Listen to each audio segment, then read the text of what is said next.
Hello po at Merry Christmas po sa ating lahat, especially dyan sa mga Casimero fans and haters ko dito sa video na ito. Pag-usapan natin yung 5 wish ko sa Philippine boxing ngayong 2025. Wish ko yan at saka syempre sa dulo ng video na ito, meron akong regalo kay Casimero. Kaya kung gusto mong malaman yan, syempre, maghintay ka lang dyan. At kayo guys, gusto ko na kahit kayo tanungin ano bang wish nyo sa Philippine boxing this Christmas or next year?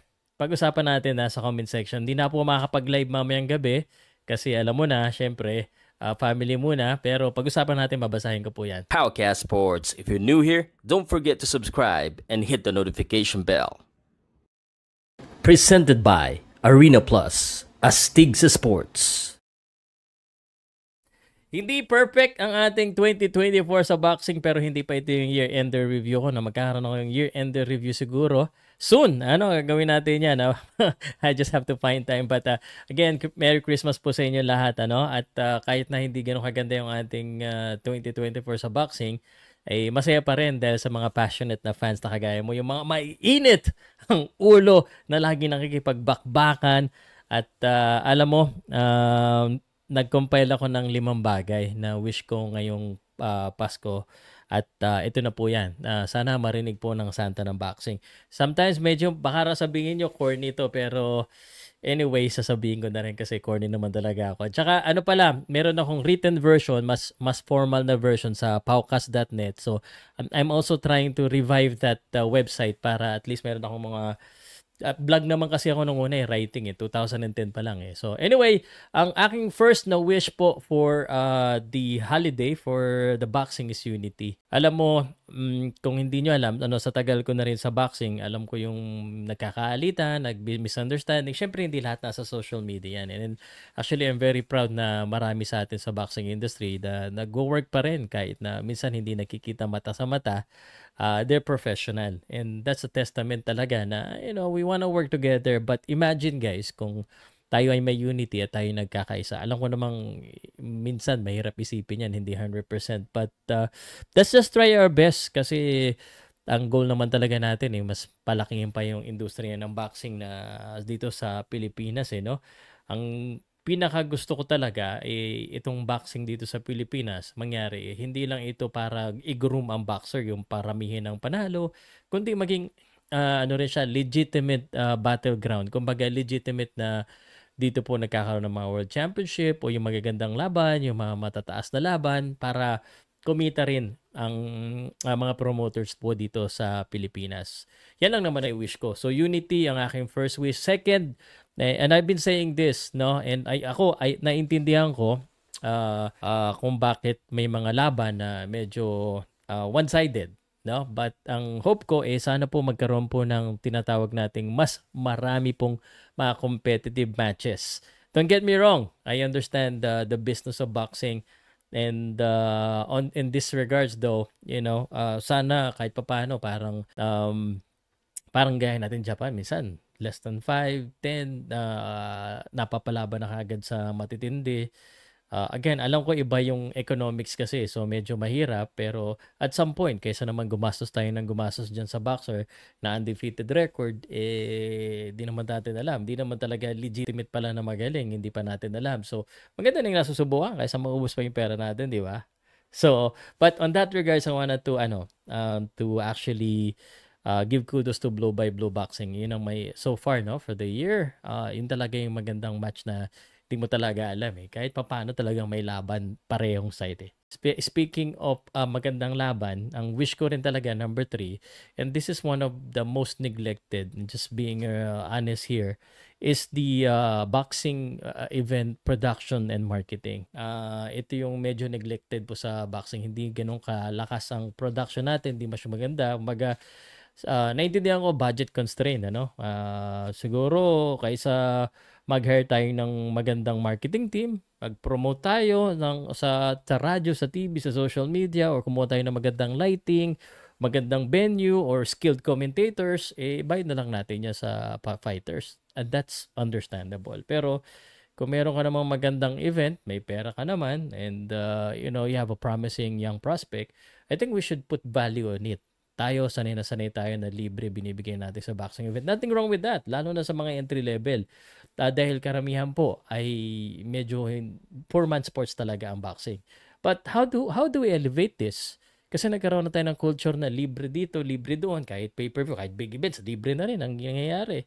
Which is turning out to be two-bladed sword. Libre, pero pag nagkakataon na kailangan natin mag-charge, hinihingi pa rin ang ticket natin. So siguro, ang wish ko is the more siguro of those elevated type of promotions where boxing needs to pay fans. I mean, dapat lang so we can create value and attract other fans. Kasi kung yung talagang boxing lang, tas walang nangyayari. Hardcore fans lang, kami-kami lang. Tayo-tayo lang talaga nanonood. Pero if we wanna attract casual fans or new fans, we have to put, something. We have to put value. If we value it at zero talaga. Pati yung boxers natin, libre lang. So, yun lang aking wish. Sana to improve the production quality. Talo na nga ng MMA ang boxing sa production quality. I hope you're listening. Okay, number 4. This is more of my side, no? This is a call to boxing content creators to stop the fake news and the hate, no? I mean, we all have our own opinion. We all have our own, kumbaga tinatawag natin na strategy. And this year, sobrang daming nag-emerge po na Filipino content creator, vloggers, significant talaga and this is supposed to be good news kasi magkakaroon ng maraming visibility. Libre na, hindi mo na kailangan magbayad ng PR at kumbaga napapag-usapan ng mga boxer. Unfortunately, inaccurate at ang dami pong fake news na lumalabas. So, maraming content creators na pumasok dahil hindi sa boxing, dahil sa views, dahil nakita nila, si Pauka Sports, yung mga vloggers kumikita, at yung kapwa vloggers natin minsan masyado na magiging clickbait, ang dami talaga. Tapos, ang mga fans, di naman natin masisi dahil hindi nga masyado nakapag-aral yung iba, headline lang babasahin, kala nila ganito na, yung pala hindi. So, sana matutong mag-verify ng accurate news sa mga ating mga content creators, give credit kung saan nila kinuha, huwag magnakaw, mag-produce ng original content, at tigit sa lahat, sana makita ko rin kayo sa mga local boxing events. Pumunta po kayo doon, pagpaalam kayo sa promoter, kumuha kayo ng video, pag pinayagan kayo, pwede.